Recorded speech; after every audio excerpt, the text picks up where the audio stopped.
série de mensagens expositivas, o livro do profeta Daniel. Eu queria convidá-los a abrir. Hoje nós chegamos no 7º capítulo desse livro, profeta Daniel, no 7º capítulo. São aí 28 versículos.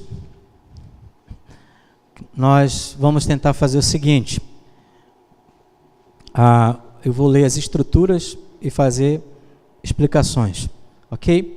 E depois a gente encerra com algumas aplicações para nossas vidas, para a igreja hoje, qual a importância deste capítulo do profeta Daniel para os nossos corações, para as nossas vidas. Então, neste capítulo 7, nós temos uma visão ou visões que Deus concedeu a Daniel em sonho, ok?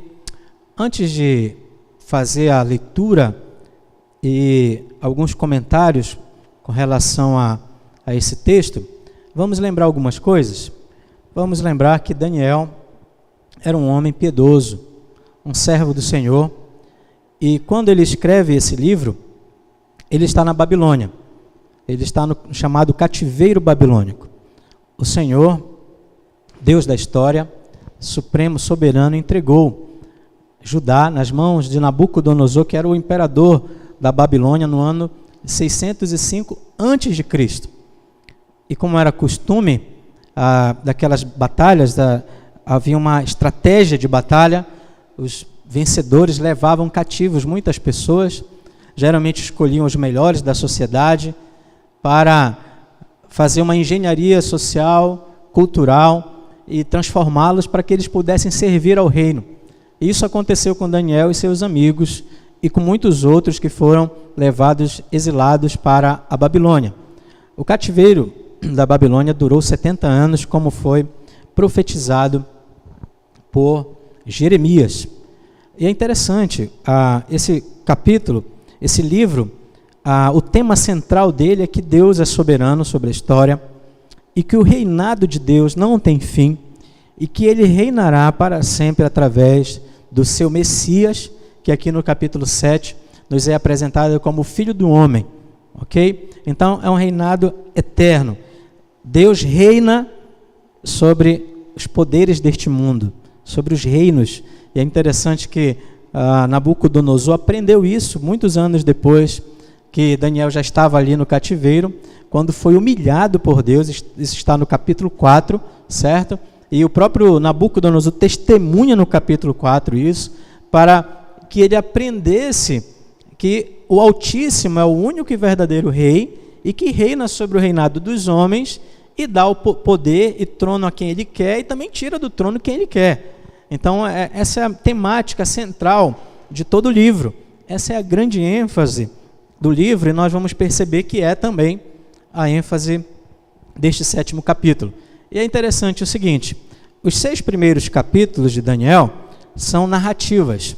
Vocês vão encontrar revelações, como o capítulo 2, por exemplo, que a gente vai usar muito hoje, mas no geral foram acontecimentos, onde Deus visitou ali e usou aqueles servos, Beltesazar, que é Daniel, Sadraque, Mesaque, Abednego, os outros amigos de Daniel, de maneira poderosa, dando a eles livramento, e eles foram através dessas manifestações milagrosas e poderosas do Senhor, como por exemplo da fornalha, ou até mesmo a Cova dos Leões é depois com Dario, mas foram galgando dentro do Império da Babilônia, e até mesmo depois do Império Medo-Persa, poderes, e eles se tornaram pessoas importantes dentro da sociedade babilônica e depois Medo-Persa, e foram servindo ao Senhor com fidelidade, com amor, com integridade, sem se desviar da lei de Deus, dentro desses contextos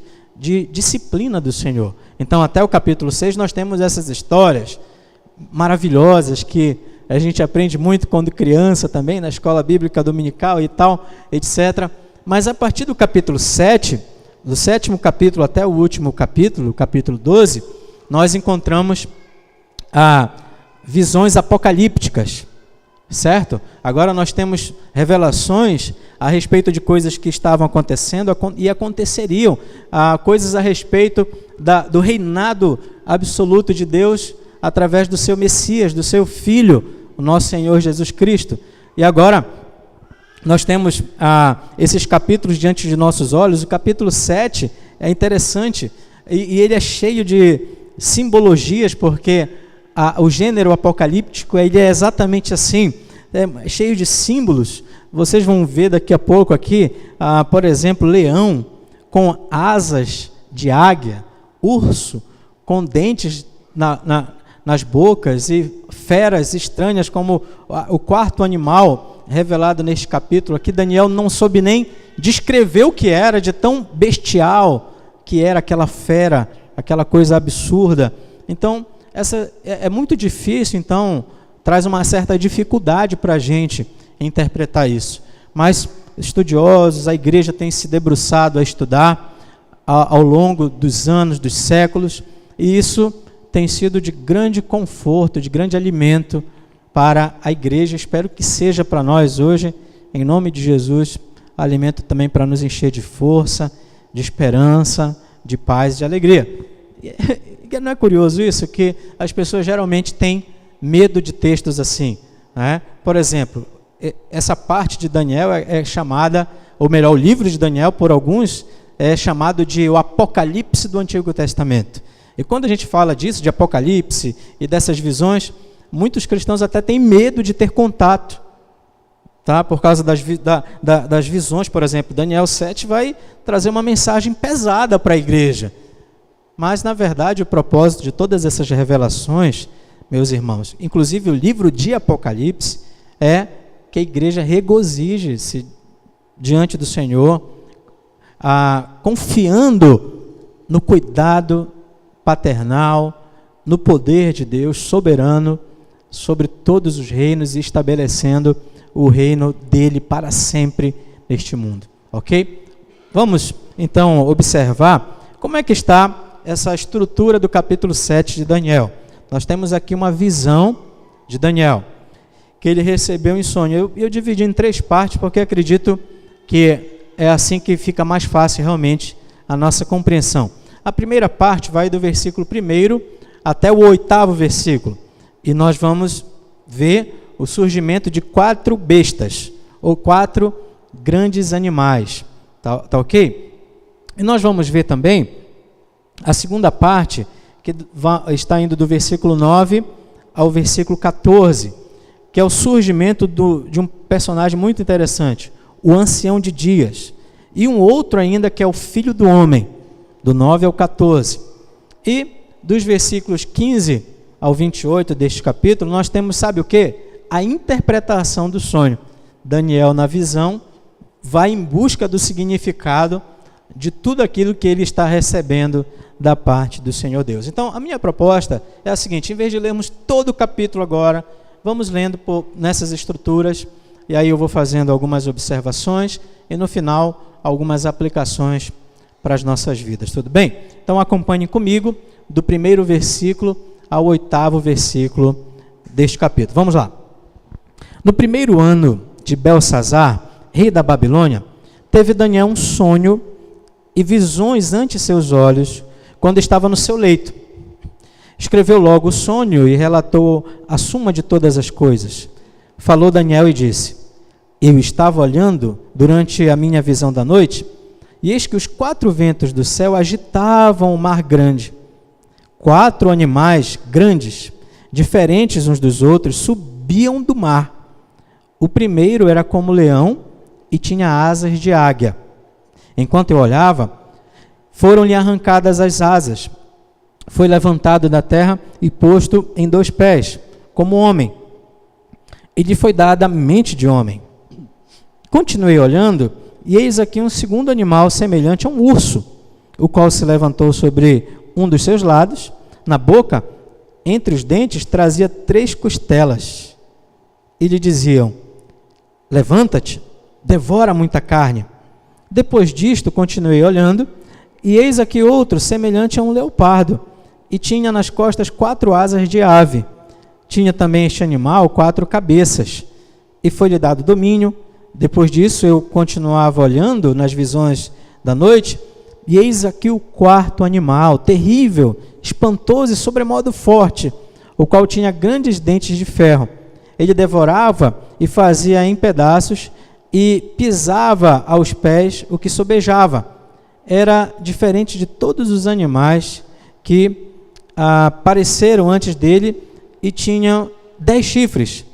Estando eu a observar os chifres, eis que entre eles subiu outro pequeno, diante do qual 3 dos primeiros chifres foram arrancados.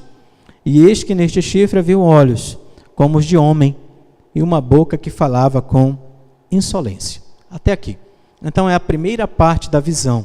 Depois nós vamos ver o surgimento do ancião de dias e do filho do homem, na mesma visão. E depois, na mesma visão, a interpretação que Daniel recebe desses personagens é bem interessante. Muito rico, muito forte para a gente. Uma coisa interessante, vocês perceberam um nome comum para você? Belsazar? Isso ensina para a gente que o capítulo 7 não está aqui cronológico, numa ordem cronológica. Então, no capítulo 6, nós encontramos Belsazar. Daniel o enfrenta. É onde aparece aquele episódio da mão que escreve na parede. E Belsazar era um descendente de Nabucodonosor e foi o último rei da Babilônia. Tá certo? E no capítulo 6 já anunciava que Dario estava nas fronteiras entrando para dominar o império da Babilônia. Aquele capítulo 6 fala do final do império da Babilônia e da chegada do império Medo-Persa, conquistando. E depois Ciro vai liberar os judeus para que voltem para reconstruir o templo. Então, interessante, porque no capítulo 5 nós temos Belsazar, no capítulo 6 nós temos Dario, outro rei. No capítulo 7 volta Belsazar. Só que a informação é a seguinte: no primeiro ano de Belsazar, ou seja, logo no comecinho do período do governo de Belsazar, Daniel recebeu essa visão. E vocês vão perceber daqui a pouco que ele ficou apavorado com essa visão. Ele ficou angustiado, ele ficou perplexo diante disso, diante dessas bestas, né? E do significado disso tudo. Mas é interessante que depois ele vai receber a revelação disso, a explicação dessa visão, e vai encontrar esperança, força. E é com essa esperança e com essa força que no capítulo 5 ele enfrenta Belsazar e anuncia o juízo de Deus contra aquele homem que naquela mesma noite foi morto por Deus. É impressionante isso. Então, o capítulo 7, se a gente fosse colocar numa ordem cronológica, ele estaria antes do capítulo 5, tá bom? Mas nós encontramos aqui um homem que estava no seu leito, Daniel, e ele teve esse sonho. E está relatando aqui para nós a suma de todo o sonho que ele teve. No versículo 2 ele diz assim: falou Daniel e disse: eu estava olhando durante a minha visão da noite, e eis que os 4 ventos do céu agitaram o mar grande. A simbologia aqui fala, vamos falar de mar primeiro. O mar grande traz a ideia da humanidade, essa questão do mar revolto, agitado, tempestuoso, fala da humanidade, da sua rebelião contra Deus, do pecado. E os 4 ventos fala que essa rebelião não é em um local apenas, mas é geral, norte, sul, leste, oeste. Traz a ideia de que dentro da humanidade algo vai acontecer. E nós já sabemos, alguns animais se levantarão.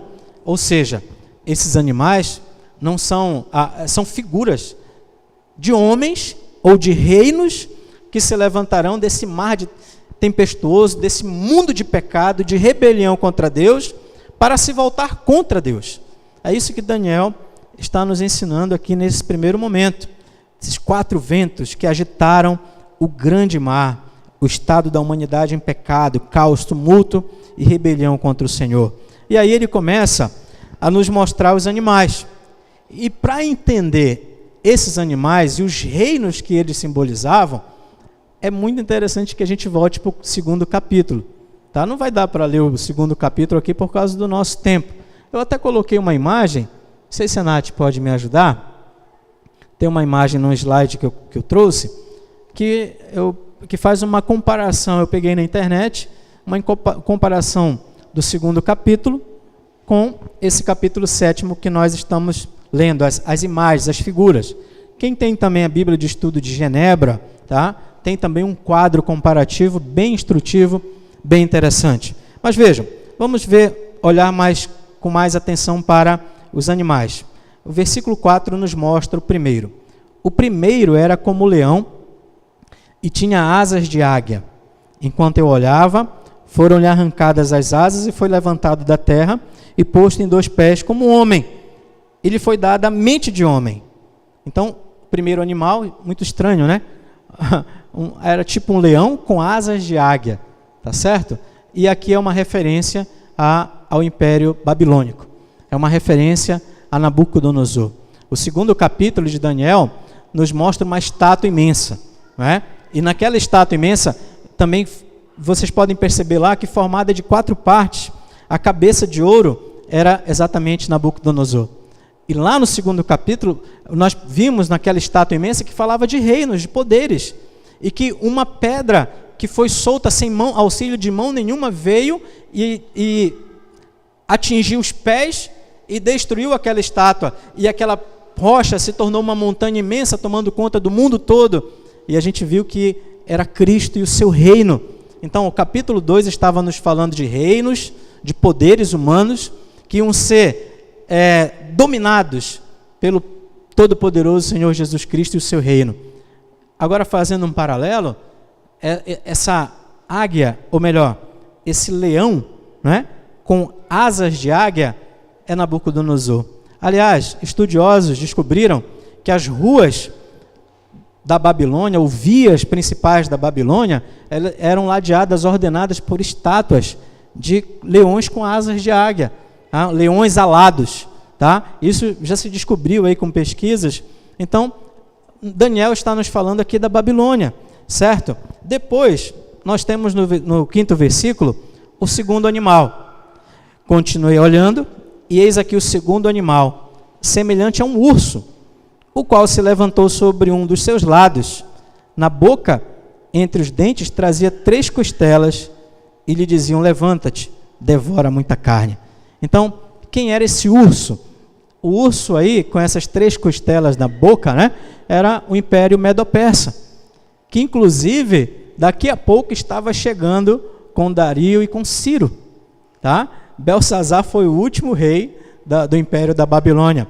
E o urso era esse animal grande, poderoso, imponente, e ele se levanta com um dos seus lados, porque um lado era maior que o outro. E a gente sabe, estudando a história, que o Império Persa era maior que o Império da Média.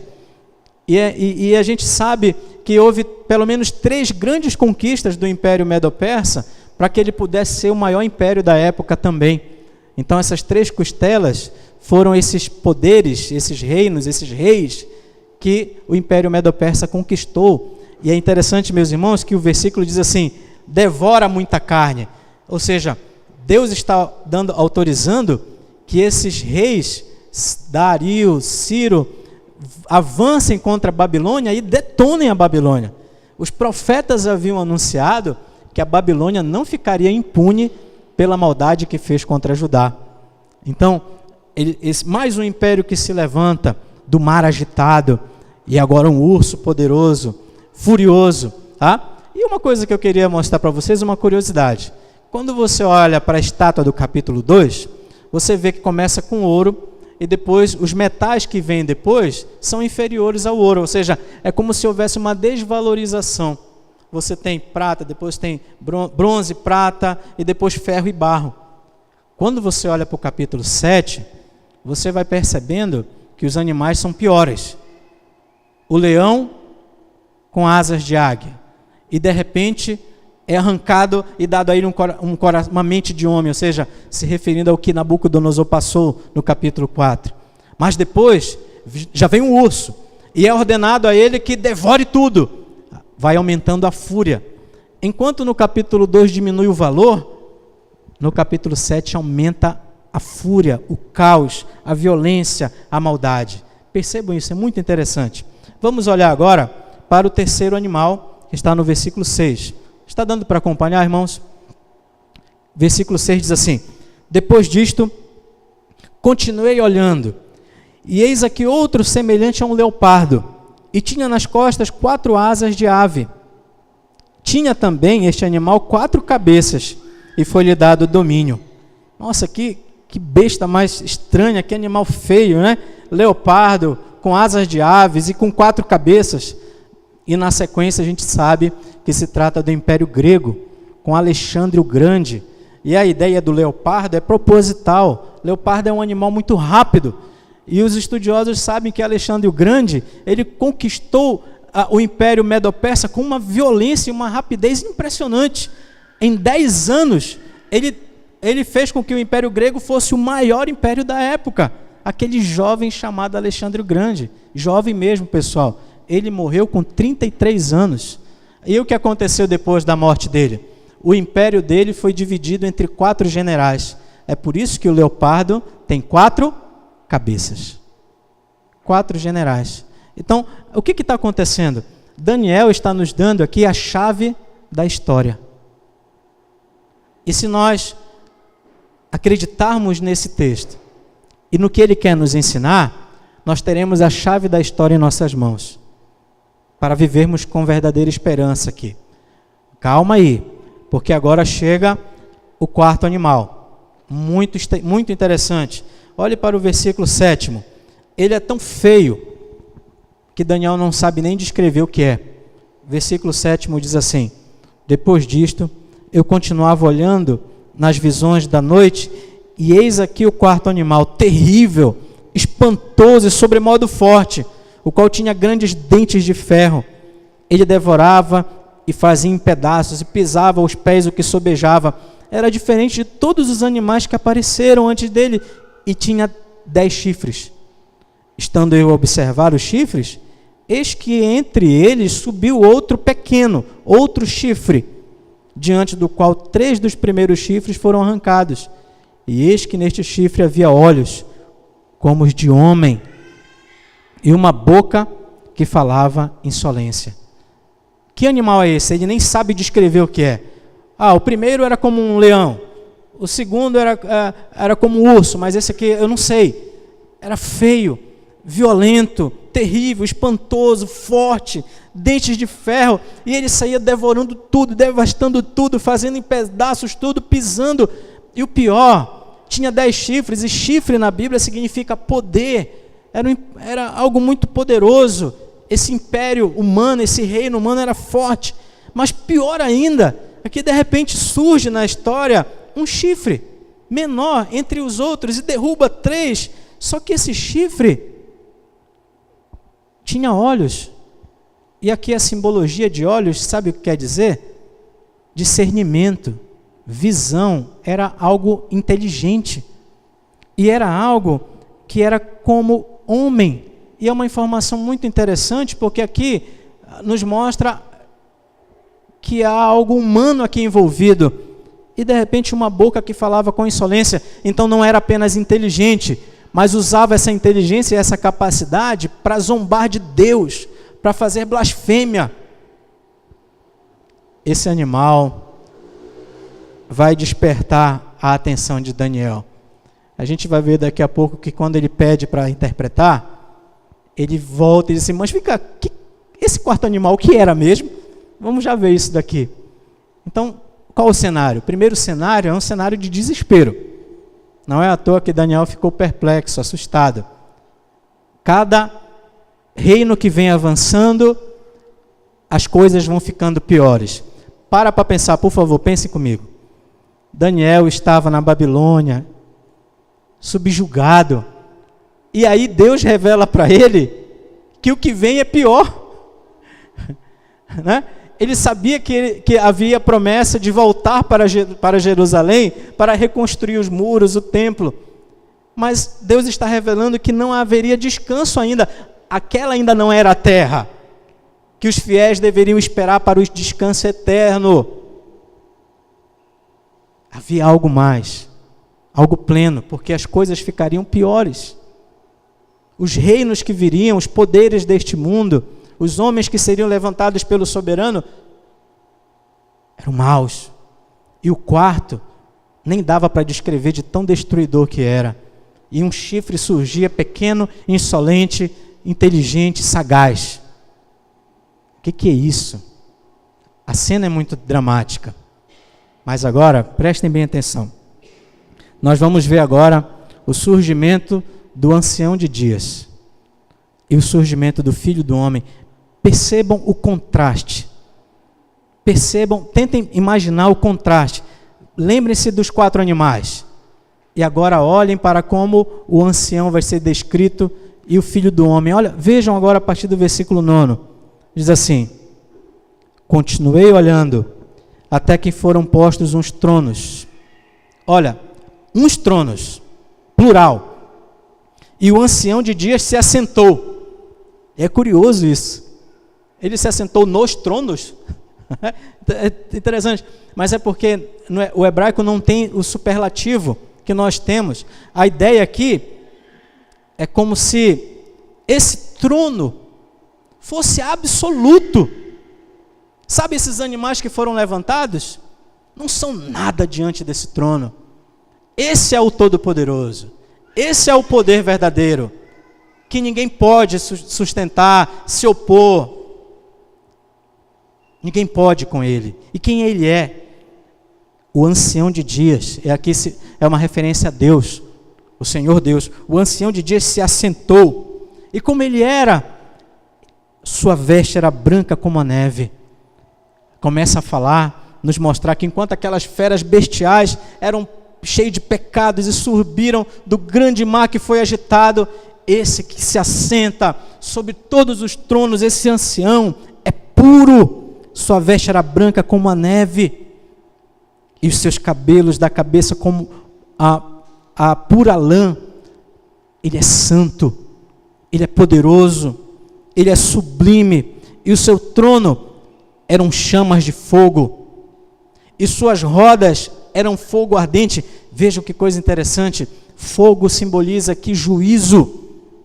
E vocês já viram um trono com rodas?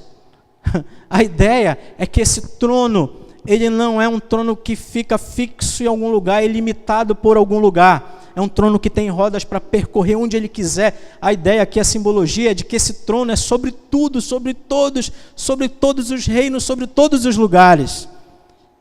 E é também fogo ardente. E veja, um rio de fogo manava e saía de diante dele.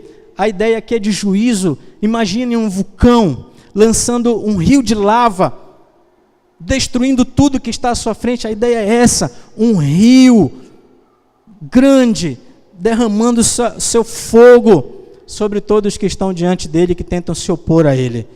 A ideia é que esse Deus Todo-Poderoso, santo, santo, santo, puríssimo, perfeito, em todas as virtudes, é também o Deus que julga este mundo, e seu trono é soberano, é perfeito. E vejam, meus irmãos, milhares e milhares e milhares e milhares, miríades e miríades estavam diante dele.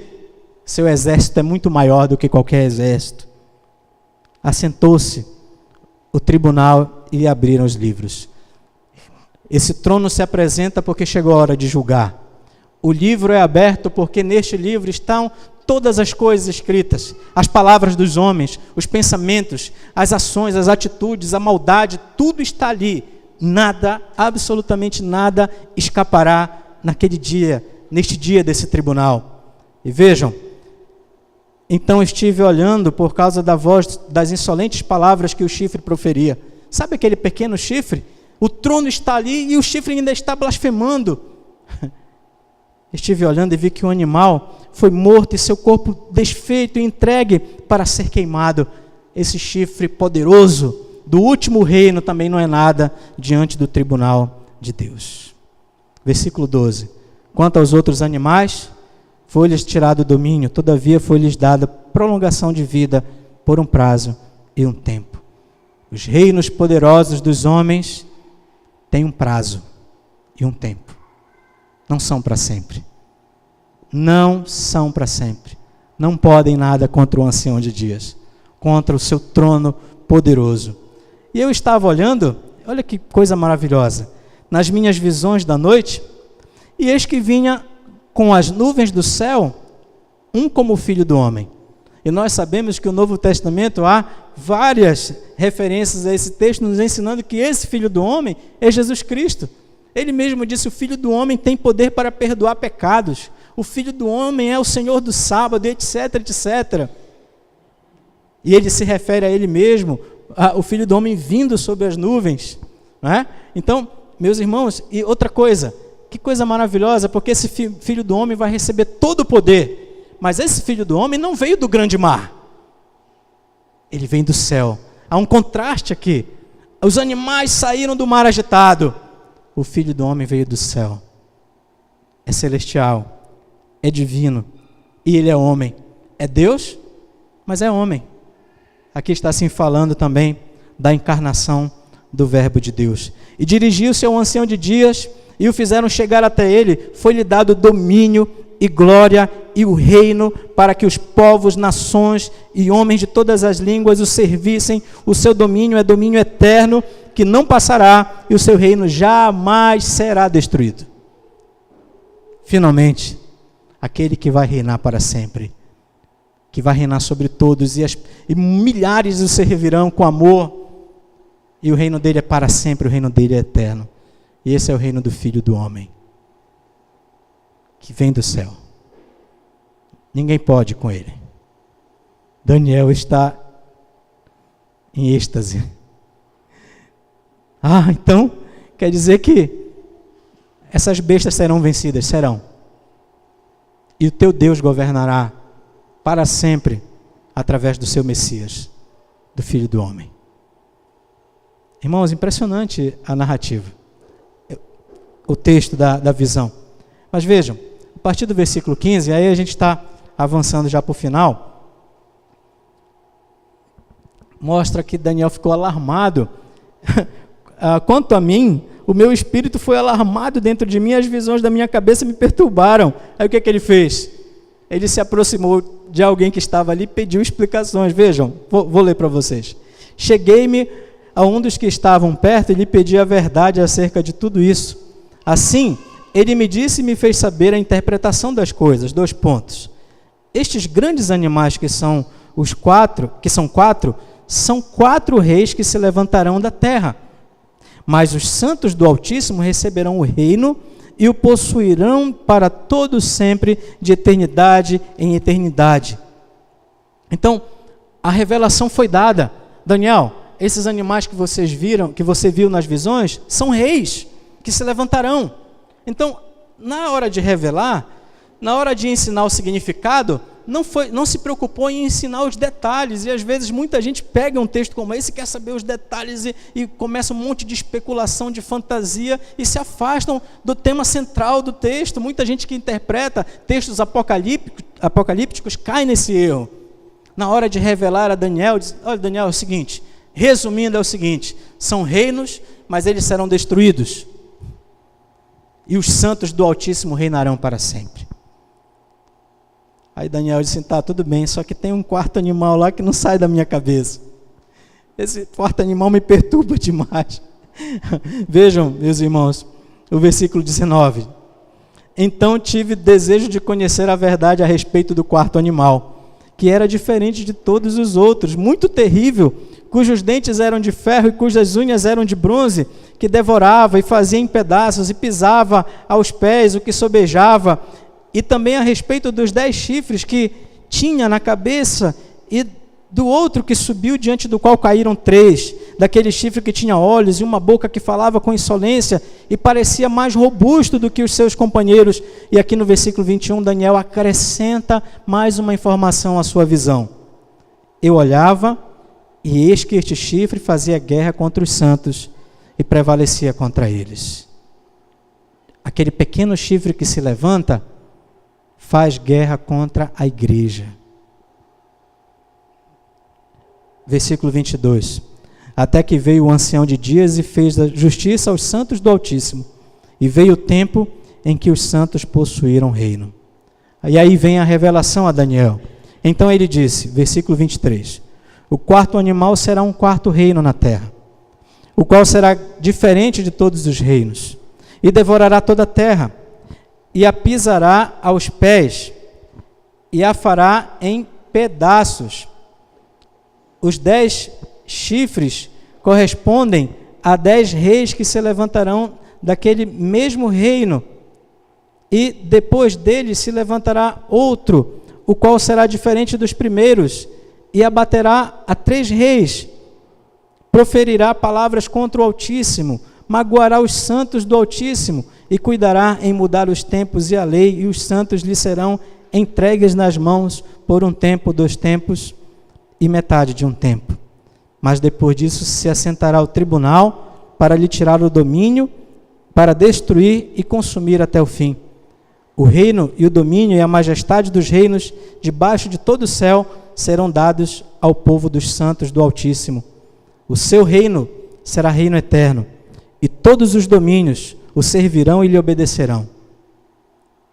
Faltou eu falar do 4º reino, e aqui está. É o reino que venceu o reino de Alexandre e os sucessores de Alexandre, que foi o Império Romano. E esses 10 reis ou 10 chifres que surgem aqui são fases desse império que na verdade são simbólicos. A ideia de 10 na Bíblia fala de completude. Haverá um tempo em que os poderes virão sucessivamente e chegará o momento do grande dia do tribunal de Deus. Mas aí surge nesse tempo um chifre pequeno, insolente, maldoso. Meus irmãos, é bem interessante isso, porque Daniel sabia que esse 4º animal era diferenciado. E ele insiste nisso. E ele precisa realmente saber o que está acontecendo aqui. E aquele que revela Daniel fala que a igreja enfrentará uma luta muito grande. Porque depois do Império Romano, esse chifre, ou esse poder surgirá, né? Esse personagem talvez surgirá e vai fazer guerra contra os santos. Está aqui no versículo 22, 21. E prevalecer contra eles, ou seja, ele receberá poder, autorização para pisotear a igreja, para oprimir, para ser cruel contra a igreja. E isso mais uma vez impacta Daniel. O que? Os santos de Deus ainda sofrerão muito mais do que estou vendo aqui na Babilônia? Sim, essa é a realidade. Mais para frente, passados os tempos, isso vai acontecer. Versículo 25 diz assim: proferirá palavras contra o Altíssimo, magoará os santos do Altíssimo, e cuidará em mudar os tempos e a lei. Lembra que ele é inteligente, sagaz? Ele mudará os tempos e a lei. Ele tentará usurpar o lugar de Deus. Ele tentará estabelecer a adoração verdadeira, ou o alvo da adoração, ou as leis da adoração. A ideia aqui, que está nos falando, o Novo Testamento chama de anticristo. Porque a palavra anti, no grego, significa em lugar de, ou aquele que confronta, né? Que se opõe. E o anticristo é esse que se opõe a Deus e quer estar no lugar de Deus. E vejam, meus irmãos, o texto continua dizendo que os santos serão entregues a esse anticristo por um tempo, 2 tempos e metade de um tempo. É uma simbologia para dizer que não é para sempre. Um tempo, 2 tempos e metade do tempo quer dizer que isso vai acabar. Se você somar dá 3,5, metade de 7. 7 é o número da perfeição. Aqui a ideia é de que esse tempo vai passar e que o Senhor soberano está no controle do tempo da ação desse chifre maldoso e que ele será aniquilado, será destruído. É isso que o texto está querendo nos ensinar e nos dizer, que não será para sempre. Na verdade, depois desse tempo, o tribunal vai acontecer e o reino e o domínio e a majestade dos reinos debaixo do céu serão dados ao povo dos santos do Altíssimo. Versículo 27. O povo de Deus sofrerá muito com o que tem pela frente, mas não serão destruídos. O Senhor não permitirá. Esse tempo de sofrimento tem limite. E depois o Senhor julgará esse chifre, esse anticristo, e depois dará a salvação dessa situação, dessa angústia, para sempre para o povo de Deus, e eles reinarão para sempre. Reino eterno, é o que diz o texto. Para concluir, irmãos, lembrem das palavras de Cristo, dizendo que por causa dos eleitos, os dias serão abreviados. Tempo, 2 tempos e metade de um tempo. Lembre, meus irmãos, da palavra de Paulo, dizendo que o qual se opõe e se levanta contra tudo que se chama Deus, ou é objeto de culto a ponto de assentar-se no santuário de Deus, ostentando-se como se fosse o próprio Deus. 2 Tessalonicenses capítulo 2, versículo 4, se referindo ao anticristo, ao inimigo de Deus. E esse é o seu ataque a Deus. Paulo também fala assim: é segundo a eficácia de Satanás, com todo o poder e sinais e prodígios da mentira, e com todo engano de injustiça aos que perecem. Segundo aos Tessalonicenses capítulo 2, versículos 9 e versículo 10. Esse é o seu ataque contra as pessoas. Mas de acordo com Paulo, esse tempo ainda está no futuro, ainda vai acontecer. Há um outro texto de Paulo em 2 aos Tessalonicenses, eu vou ler para vocês. Diz assim: não vos demovais da vossa mente com facilidade, nem vos perturbeis, quer por espírito, quer por palavra, quer por epístola, como se procedesse de nós, supondo que tenha chegado o dia do Senhor. Porque isto não acontecerá, sem que primeiro venha a apostasia, e seja revelado o homem da iniquidade, o filho da perdição. Essa é a referência que o apóstolo Paulo faz ao chifre que vai se levantar. O Império Romano já foi. Os reinos estão passando, os poderes, os 10 aí, estão avançando. Quando será? Não sei. Mas o fato é que esse homem sagaz, feroz, inteligente, visionário, se levantará e fará dura oposição contra o povo de Deus. É o filho da iniquidade, o homem da iniquidade, o filho da perdição, que vai se levantar, o servo de Satanás, para se levantar, para tentar usurpar o trono de Deus, destruir a igreja do Senhor.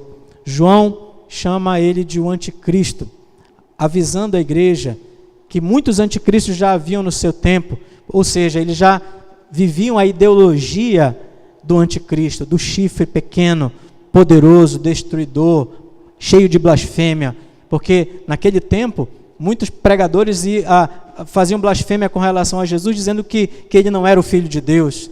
E João já está denunciando: isso aí já é a doutrina do anticristo. Muitos anticristos estão por aí. Então, o livro de Apocalipse também nos fala desse anticristo que vai ser, no final das contas, no capítulo 20, destruído pelo Senhor nosso Deus, e vai então lançar no inferno o demônio, Satanás, os demônios, os seus adoradores, para queimar para sempre, juntamente também com os adoradores da besta. Meus irmãos, é um texto pesado, mas é um texto também que nos dá muita esperança. As coisas vão piorar. A igreja ainda vai sofrer muito ainda na história. Os inimigos de Deus se levantarão com poder para pisar, para machucar, não é? Então, nós olhamos aí o cenário atual. O século XX foi o século de martírio, não é? Milhares de cristãos foram mortos em vários lugares, em países de tremenda perseguição ao cristianismo, de islamismo, de budismo. O século XX também foi um período onde comunistas perseguiram a igreja e mataram muitas pessoas, ateus. Estão aí, os livros de história estão aí para a história, melhor dizendo, porque às vezes os livros de história são mal feitos também, mal contados, né? Os fatos são interpretados pelas ideologias, pelas fantasias dos homens, e são omitidos, mas a verdade é que esses tempos, o século XXI, é um século também onde sangue de cristãos está sendo derramado, onde a igreja está sendo perseguida. Existe a perseguição também ideológica, política, cada vez mais tentando fazer a igreja se calar, se resumir a apenas uma esfera particular. Hoje as pessoas se ofendem com um cristão participando da vida pública, dando a sua opinião, a sua visão, a sua cosmovisão cristã. Isso ofende esse mundo, e as pessoas se revoltam, e xingam, e menosprezam. Mas olhem para a Europa, onde foi o berço da reforma protestante, por exemplo, as igrejas fechando, virando boate, o ateísmo tomando conta, o islamismo avançando, é a religião que mais cresce no mundo hoje, com violência, misturando Estado e religião, implantando uma adoração ímpia. Então, meus irmãos, o tempo é difícil. A Europa hoje é um campo missionário. Vejam os Estados Unidos, por exemplo, que foi um dos maiores países cristãos da história. Mas veja o que está acontecendo hoje lá. Também se perdendo as referências, o pluralismo, o pós-modernismo tomando conta, e a igreja diminuindo, abraçando ideologia de gênero, abraçando um monte de coisa, cristãos abortistas e tantas outras coisas, e as igrejas ortodoxas, as igrejas que defendem o sola escritura, vão diminuindo cada vez mais, fugindo dessa coisa que está acontecendo, dessas apostasias. Os tempos são difíceis. E a tendência é piorar, a tendência é a igreja enfrentar muita dificuldade até o surgimento do homem da perdição, do chifre que vai trazer muito mais tormento ainda para a igreja. Mas o interessante é que a ênfase do texto não é no chifre, no pequeno chifre, no anticristo. A ênfase da visão de Daniel é que nós reinaremos com o Senhor. Por 3 vezes, na visão, no capítulo 7, Daniel afirma e insiste que os santos serão guardados por Deus e reinarão com o Senhor. Receberão do Senhor o reino. O versículo 18, o versículo 22, o versículo 27, diz assim: o reino e o domínio e a majestade dos reinos debaixo de todo o céu serão dados ao povo dos santos do Altíssimo. O seu reino será reino eterno, e todos os domínios o servirão e lhe obedecerão. Então, o Filho do Homem retornará para julgar esse mundo. Ele já veio, e quando ele veio, ele iniciou o reinado. Ele iniciou o seu reino, e agora retornará para trazer a consumação dele, para restaurar todas as coisas e julgar o mundo com justiça, e buscar a sua igreja, e livrar a sua igreja do sofrimento, da maldade, da oposição dessas bestas da história, e dar à igreja descanso eterno, para sempre. O Filho do Homem vai voltar para nos buscar, para nos salvar, para nos dar a libertação de uma vez por todas desse mundo mau, e Ele vai restaurar todas as coisas, e nós devemos esperar novos céus e nova terra. Essa é a mensagem. A mensagem não é para que você saia daqui com medo. A mensagem é realista. Olha, a igreja enfrentou na história dificuldades e ainda enfrentará até que a agenda de Deus se cumpra, até que esse anticristo se levante, mas ele não vai vencer.